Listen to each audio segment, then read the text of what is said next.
안녕하세요. 햇살입니다. 사랑합니다. 감사합니다. 여러분들은 모든 세상의 주인입니다. 늘 행복하고 세상의 부자가 되기 위한 능력을 타고난 분들입니다. 오늘 여러분들에게 소개드릴 책은 해빙입니다. 해빙에 나와 있는 이서윤이라는 아주 매혹적이고 신비로운 분위기의 동양 여성 서윤을 향해서 서양인들은 구로라는 칭호를 붙여 그를 존경하는 정신적 지도자라는 의미를 담아 경애와 믿음의 마음을 전한다고 합니다. 서윤이라는 이분이 특별한 삶의 길을 걷게 된 것은 7살 때부터였다고 합니다. 어린 나이에 동양의 고전을 마스터하고 수만 명의 데이터를 구해 사례 분석까지 마친 그녀는 부자들의 구로로 이름을 알리기 시작했다 합니다. 20대에 서양의 고전을 흡수하여 통찰의 폭을 넓혀갔으며 미국, 유럽 등지를 찾아가 그곳의 스승들과 지혜를 나누었다고 합니다. 서양의 명성을 듣고 서윤의 명성을 듣고 찾아온 이들은 대기업의 창업주, 주요 기업의 경영인, 대형 투자자 등 상위 0.01%에 속하는 부자들이었다고 합니다.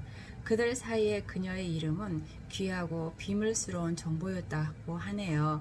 그들은 서윤에게 자문을 구한 뒤 일생일대의 기회를 잡거나 최고의 자리에 오르는 등 인생의 퀸덤 점프를 이루었다고 하네요. 신문 기자에 따르면 서윤의 운명을 가장 처음 알아본 사람은 그녀의 할머니였다고 합니다. 중국인들의 상대로 포목 사업을 하던 할머니는 사주와 간상을 보는데 일에 능했다고 해요. 중국 상인들은 거리를 앞서서 상대의 사주를 보는 관례가 있었고, 그렇게 익힌 운명학을 손주들을 오늘 살펴보던 중 할머니는 깜짝 놀라지 않을 수 없었답니다. 어린 손녀 서윤이 매우 특별한 운명을 타고난 아이였다는 것이죠. 기사에 따르면 할머니는 그때 이렇게 말했다고 합니다. 이 아이는 내가 오늘 다루는 공부를 시키겠다. 이 공부를 하면 사람들에게 큰 도움을 줄 수 있을 것이다. 이렇게 말했다고 합니다. 서유를 만나게 되면 꼭 묻고 싶은 것이 있었다. 어떻게 해야 부자 행운의 길로 들어설 수 있을까? 어떻게 하면 행복한 부자로 살 수 있을까? 사실 몇 달 전 세상을 떠난 아버지는 나에게 이렇게 부탁을 남기셨다. 현재를 희생하지 말고 진정한 부자로 살려무나 그 방법을 찾아 너의 삶을 누리렴. 부모로부터 큰 재산을 물려받은 것도 아니고 탁월한 능력을 지닌 것도 아닌 내가 현재를 희생하지 않고 부자가 과연 될 수 있을까? 아버지의 마지막 부탁을 이루어 드릴 수 없을 거란 생각했던 나에게 한 동료가 그 사람이라면 방법을 알 거라고 말해주었다. 바로 부자들의 구로 이서윤. 나는 그를 만나기로 했다. 직원이 커피를 따르자 방 안 가득 커피 향이 차올랐다. 시선을 옮기자 맞은편에 앉아있던 서윤과 눈이 마주쳤다. 눈이 마주친 순간 내가 망설이고 있었다는 사실도 잊은 채 여과되지 않은 단어 하나의 질문을 나왔다. 어떻게 하면 부자가 될 수 있습니까? 답을 주는 대신 서윤이 고요하게 커피잔을 들었다. 금빛과 핑크빛으로 어우러진 장미가 새겨진 찻잔이었다. 서윤은 커피잔을 감싸주고 차분하게 향기를 맡은 뒤 은은한 미소를 지으며 커피를 한 모금 마셨다. 그 순간 컵에 그려진 장미가 활짝 피어나는 것 같았다. 커피를 마신 그녀가 고개를 들었다. 나는 숨을 죽였다. 답은 해빙이에요. 해빙. 서윤이 단어 하나하나에 힘을 주며 리듬감 있게 말했다. 지금 가지고 있음을 느끼는 것, 단어 그대로예요. 혹시 선문답인 걸까? 스스로 답을 찾을 때까지 상관없는 것처럼 들리는 질문을 따라가야 하는 맞추기가 힘들 정도로 어려운 질문이 나오면 어떡하지? 서윤은 조용히 창밖을 바라보았다. 그녀는 시선을 따라 고개를 돌리자 화려한 벨벳 커튼 뒤로 진한 코발트빛 호수가 보였다. 잠시 그 전경을 응시하던 서윤이 입을 열었다. 세상에는 정말 많은 돈이 있답니다. 물에 손을 담그며 그 시원한 감촉을 느낄 수 있듯 우리도 얼마든지 돈을 누리고 풍요를 느낄 수 있어요. 그것이 해빙, 우리 안의 힘이죠. 그리고 해빙은 우리가 자연스럽게 더 많은 부를 향해 흘러갈 수 있도록 해주죠. 쉽게 이해할 수 있을 만큼 말들이었다. 잠시 호흡을 가다듬은 뒤 문제의 그 단어를 집중해 보았습니다. 그럼 해빙이란 무엇인가요? 서윤은 다시 조용히 커피를 마셨다. 잠시 침묵이 묘한 여운을 남겼다. 잔을 내려놓은 그녀가 이번에는 손을 들어 무언가를 가리켰다. 탁자에 놓여있는 내 휴대폰 전화였다. 이 휴대폰 전화 언제 사셨나요? 1년쯤 된 것 같아요. 신상이라고 해서 산 걸로 기억해요. 어리둥절하지만 나는 순순히 대화를 따라갔다. 그럼 1년 전으로 돌아가시보죠. 이것을 살 때 어떤 느낌이셨어요? 아, 저 휴대폰 전화 당시 가장 비싼 신제품 아니었던가? 저걸 사면서 어찌나 마음이 쫄렸던지 사실 처음 봤을 때는 확 마음이 당겼어요.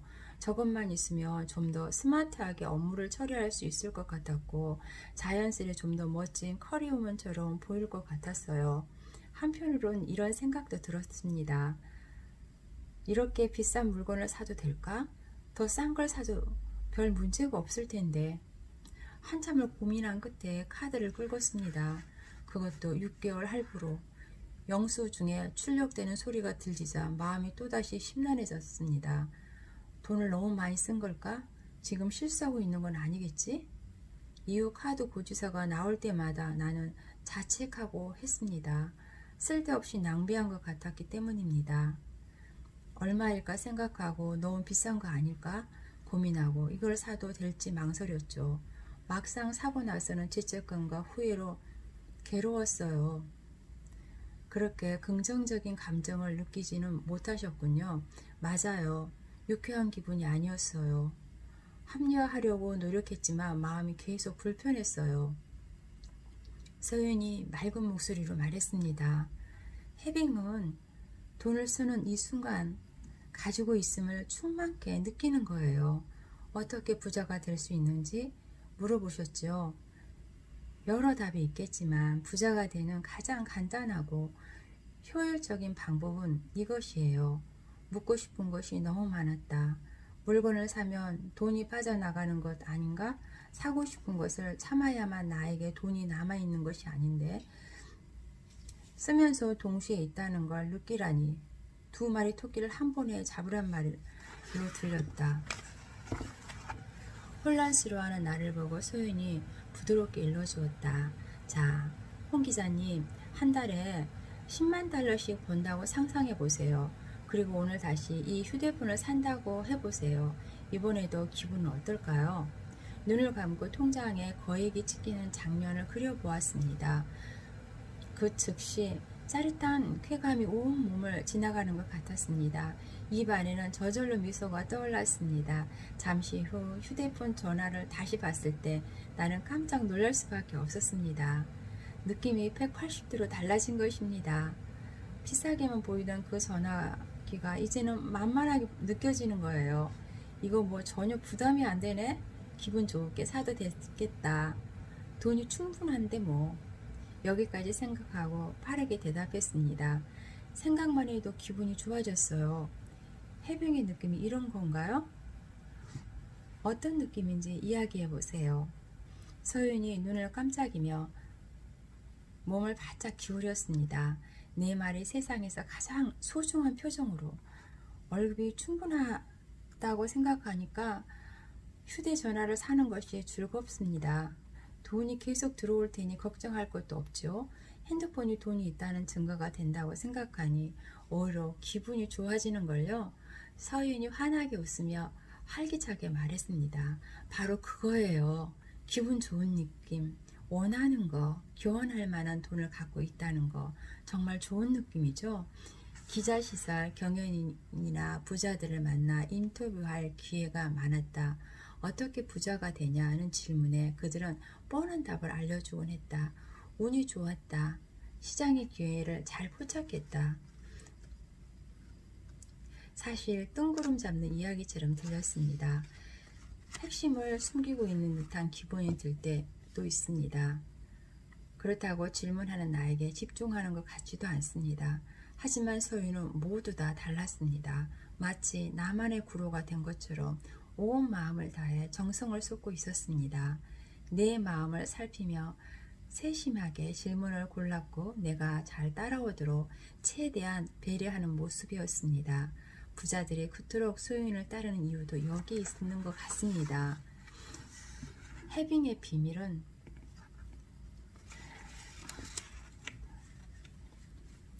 해빙을 실천하는 방법에 대해 구체적으로 여쭤보고 싶었고 돈이 있다고 성장하면서 기분을 느끼는 건가요?